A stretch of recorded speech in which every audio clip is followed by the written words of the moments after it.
Hello, dear friends. My name is Vasyl Pekhnyo. I'm a Ukrainian journalist, and I invite all of you to watch this latest update on Ukrainian battle map situation as of August the 18th. So please like this video, subscribe to our YouTube channel, and leave your comments just below the video. As you all know, if you don't know, you will know right now. Today, actually, the meeting between President Trump in the United States and President of Ukraine, Volodymyr Zelensky, and other European leaders is planned. In that fact, I think right now, for the beginning, I will show some interesting infographic which shows how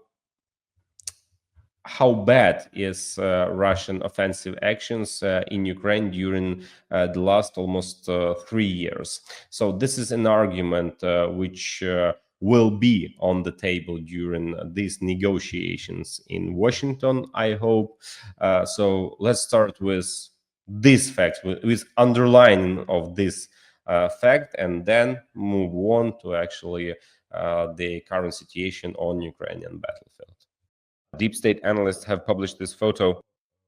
Well, it's actually an image, to be precise. They created this image, among other things, as an appeal to Americans because today, as we know, there will be negotiations involving US President Donald Trump, Ukrainian President Volodymyr Zelensky, as well as European leaders Ursula von der Leyen, Friedrich Merz, Alexander Stubb, Keir Starmer, and Giorgia Meloni. All of them have flown to the US to explain the European position to Trump.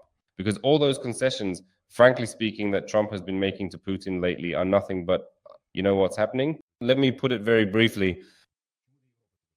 Why is this so important for Europe? Because until recently, Russia was just a problem. And now, if Trump wants to grant Russia certain preferences, if Trump is pushing Ukraine to give up Donbass to Russia, then this is turning from a problem into a threat and a danger. Because if Russia gets something, even if, as I wrote, some nonsense about it supposedly writing into its constitution an obligation not to attack Europe, that's nonsense. Russia has never honored what it has signed.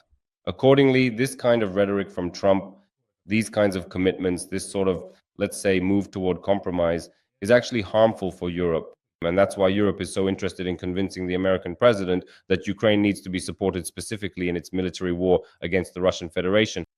And in the context of this military war, Deep State has published this image, which shows us that, in fact, over the last 1,010 days of the war, Russia has occupied 0.968 thousandths of Ukrainian territory. What does this mean? This means that in the recent period since November 2022, when Ukraine liberated the Kherson region, Russia, in this positional war, has managed to capture a little less, actually, almost, let's say, almost 1% of Ukrainian land, 1% of Ukrainian territory. In terms of area, it sounds and looks quite significant. 5,842 square kilometers of our land. That's a lot. But overall, when we say that a 142 million strong Russia is fighting against a 40 million strong Ukraine, you have to agree that in almost 3 years, less than 1% of the territory, it's really not that much at all. And this is a factual response to those who talk about a victorious war, and a factual response to Trump as well. This statement from Deep State is primarily addressed to them, and it can be used today in negotiations. I'll add a few more numbers. It's important to understand that in 2014-2015, we began to lose our territories. At that time, we lost 8% of our territory. In the first 6 months of Russia's full-scale invasion, we lost 13% of our territory. Thus, Russian control over Ukrainian lands reached 21%. Then there were counteroffensives, first the Kharkiv counteroffensive, then the Kherson counteroffensive. We regained 3% of our territories. And as of November 2022, the percentage of territory controlled by the enemy had dropped to 18%. And since then, in 2023, the Russians made 0% gains. And in 2024, they gained just 0.5%, that is 0.5%. Now, throughout all of 2025, well, it's not over yet, of course. In the first 7.5 months of this year, the Russians have gained 0.4% of territory, which means less than 1% in total over 2 and a bit, almost 3 years. At this point, the Russians control almost 19% of the territory. Well, control is a strong word, isn't it? They occupy them, they administer them. That's the story. That's the truth. Moreover, in recent days, on many seemingly critical sections of the front, not only have critical situations stabilized, but there is even movement forward. In the Sumy region, this forward movement is happening. It is happening in the Kharkiv region, and it is also happening in the Pokrovsk direction, which is where I will begin today's review. So, Pokrovsk. The National Guard Corps, the 1st NGU Corps Azov, is specifically engaged in eliminating all these salients in the Dobropillia area in particular. Both Dobropillia and Pokrovsk, everything here is interconnected.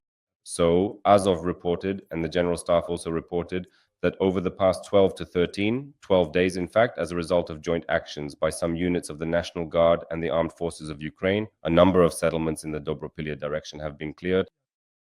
In particular, among these cleared settlements, even those that were not marked as occupied on the deep state map, are Hruske, Novovodyan, Vesele, and Zoloty Kolodias, which is a very important settlement because it lies directly on the lines of our new Donetsk defenses. And it was the 79th Air Assault Brigade that reported its liberation, recording the following video. I suggest we listen to the guys live, so to speak, without any additional commentary. We present the 79th Brigade, specifically the 3rd Air Assault Battalion, has successfully completed the combat mission of recapturing and clearing the settlement of Zoloty Kolodias. Most of the occupiers were eliminated. Some were taken prisoner. This operation was carried out without any personnel losses. Glory to the 3rd Air Assault Battalion of the 79th Brigade. Glory to Ukraine! Glory to the heroes. Honestly, these are fantastic actions. Do you hear what the 79th Brigade is saying? Control over the settlement of Zoloty Kolodias was restored without a single loss. What does this indicate? It indicates that in the current realities, it is possible to conduct counteroffensive operations without losing personnel, without putting personnel at risk. Alongside the 79th Brigade in this direction, particularly in the liberation of the settlements of Vesele and Hruske, the 93rd Mechanized Brigade also took part, very actively employing ground robotic systems in this process. Ground robotic systems also help to relieve the infantry in such difficult battlefield conditions as we have now, within the framework of this drone-driven technological war, especially in those areas where the occupiers are trying to break through. That is, losses were minimal or even completely absent. This is how stabilization was achieved in the Dobropillia direction. But what remains here is the enemy, of course. Kucheriv Yar, as far as I understand, and to the west of this village, there are still a number of enemy forces, a number of their units. Right now, they are completely cut off from supplies, and in fact, their only chance to stay alive is to surrender to our soldiers. And I think this will happen soon. In addition, there is also pressure being applied in other areas of the Pokrovsk, Mirnohrad, and Kostiantinivka directions, particularly on the settlements of Rusin Yar and Popiv Yar, where logistics are being cut off. In particular, for the settlement of Suvorivsky, the issue of Rodinske needs to be resolved, as the occupiers have already entered there. That's why I am being very cautious. And for the first time in a long while, I'm saying that, there is a prospect, friends, that we might see positive dynamics somewhere on the front. In other words, our advances on the front are possible, and they are already becoming visibly apparent. By the way, there's another figure that's important to mention in the context of the fighting here on the Pokrovsk direction, and in the context of the recent repulsion of Russian threats and local Russian breakthroughs here. This is what the General Staff reports: the losses suffered by the occupiers over the last 12 days of our operation here. Almost 1,300 enemy personnel have been eliminated, almost 1,300. Of these, 910 were killed in action, 335 were wounded, and 37 enemy soldiers surrendered. I think the number of those who surrendered will be a bit higher. And this is truly phenomenal work being done in the Dobropillia, Pokrovsk, Mirnohrad, and Kostiantinivka directions. I hope that as time goes on, there will be more and more of this kind of good news, especially here in the Donetsk region. Although there is a section of the front here in Donetsk region where some very concerning events are taking place, but rather than being alarming, well, how should I put it? They are expected. The enemy has now essentially reached the borders completely in the area south of Pokrovsk at the borders of Donetsk region. This is how the borders of Donetsk region run. In some places, they have even crossed these borders of Donetsk region and entered Dnipropetrovsk and Zaporizhzhia. Specifically in Dnipropetrovsk region, this is the area near the settlement of Dakhne right here, the area near the settlement of Malivka, and in Zaporizhzhia, the area near the settlement of Timirivka. 3 points, 3 locations where the enemy was and still remains. However, if we take the lowest of these points, it's important to note that this creates further threats to the rear of Huliaipol. And we need to pay attention to this because right now on the Zaporizhzhia front, I think that perhaps even in the near future, this week, which we are starting together and during which we will continue to support the armed forces of Ukraine, I think that maybe very soon we will see certain offensive operations in Zaporizhzhia Petro Andriushchenko, the head of the Center for the Study of Occupation, showed a video over the weekend on Saturday where Russian military forces were transporting fuel through Berdyansk and Mariupol, specifically to the Zaporizhzhia front. You can see civilian fuel tankers and gasoline trucks, which are clearly transporting these fuel and lubricants specifically to the Zaporizhzhia direction. What's notable, by the way, is that the Russians are now very actively using only vehicles, not employing rail logistics, because our troops, our defense forces, have done a real number on the railways, destroying them both in the occupied territories of Kherson and Zaporizhzhia regions, which are partially occupied, of course, as well as in the Rostov and Volgograd regions and Krasnodar Krai. Every voice matters. Join our community, support independent journalism and help us bring you the truth from Ukraine. Become a member of Ukraine Today. Join us now. By the way, let me digress a bit from Dnipropetrovsk region for a moment. Over the weekend, a rather extraordinary event also took place. This was the strike on the station in Voronezh region. There is a station here called Lysky, and as you can see, it sits at the intersection of railway lines, railway routes that, for example, lead to Valyuki over here, and connect Voronezh with the southern regions of the Russian Federation. And right here in Lysky, our drone hit the target very nicely. We can even see a video of how it happened. Let's take a look first, without further ado. Please listen.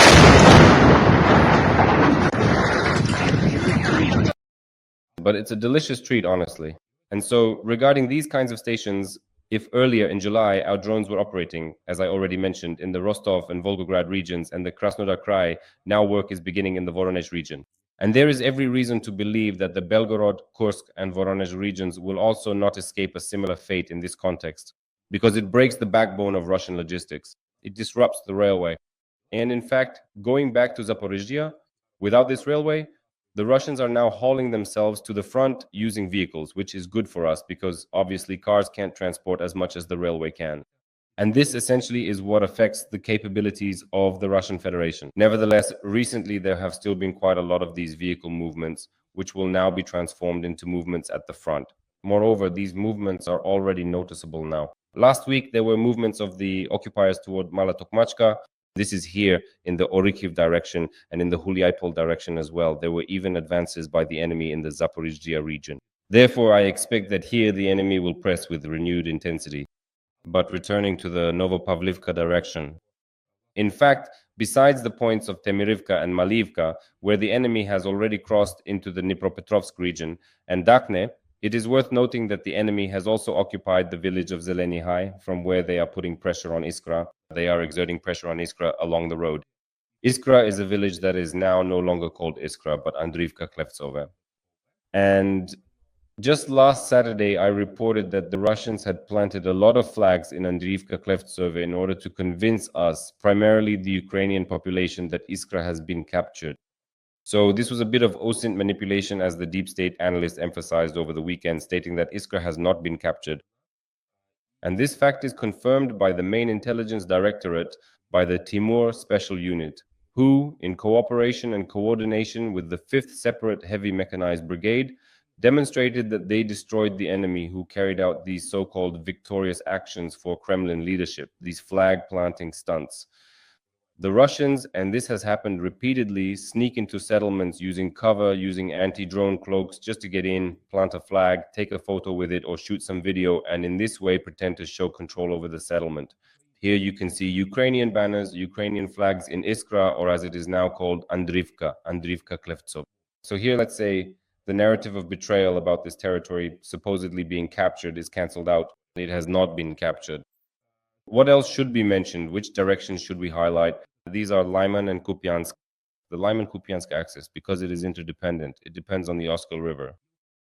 Over the weekend, the enemy tried to break through to Kupiansk from the north, from the district settlement of Lyman Pershi.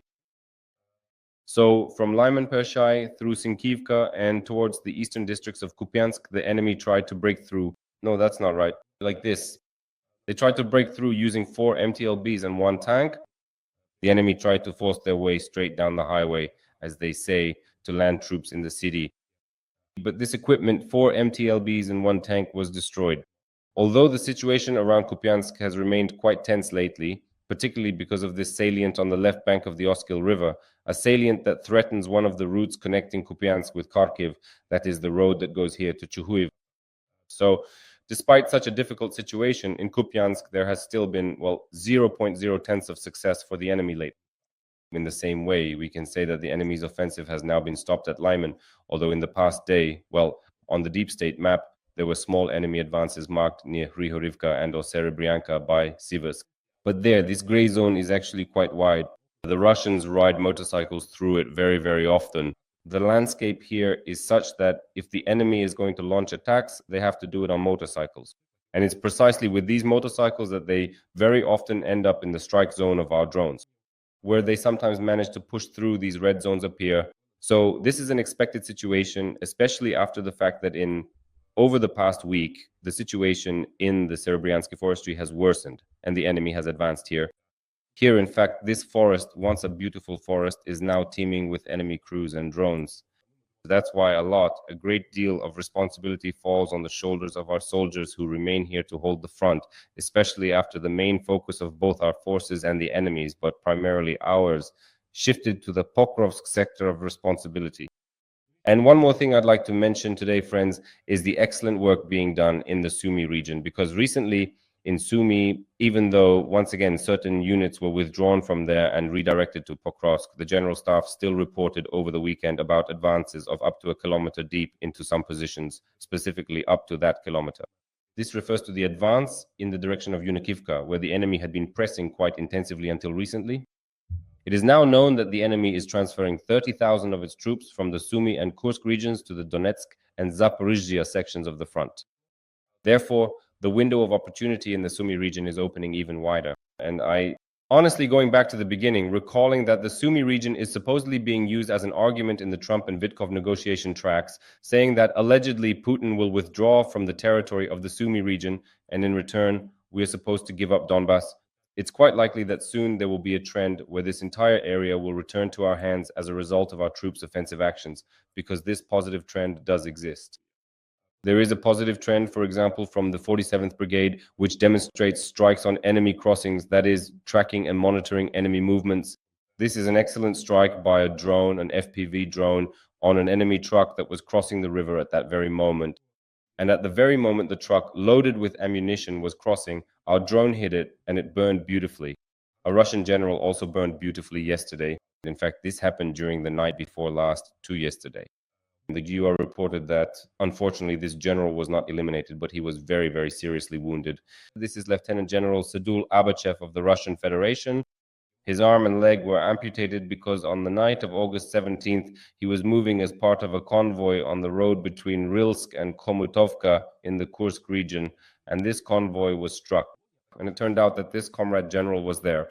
General Abachev, he is the deputy commander of the North Military Group. So just imagine the scale, a whole deputy of an entire enemy military group who is responsible for the defense in the Kursk region and for the occupation in the Sumy region. So the deputy commander was seriously wounded. Earlier, at the beginning of the full-scale invasion, he commanded enemy troops in the Luhansk region. Since 2022, he has been officially charged with committing war crimes. Now his ill fate has caught up with him thanks to our troops. That's how things stand, friends. Honestly, for the first time, we can talk about a certain positive trend and momentum. Knock on wood, as they say, knocking on the table on wood. That's what I want to say. And on that note, I'd like to ask you to support this review with your likes, comments, and subscriptions. Take care of yourselves. All the best, and see you next time.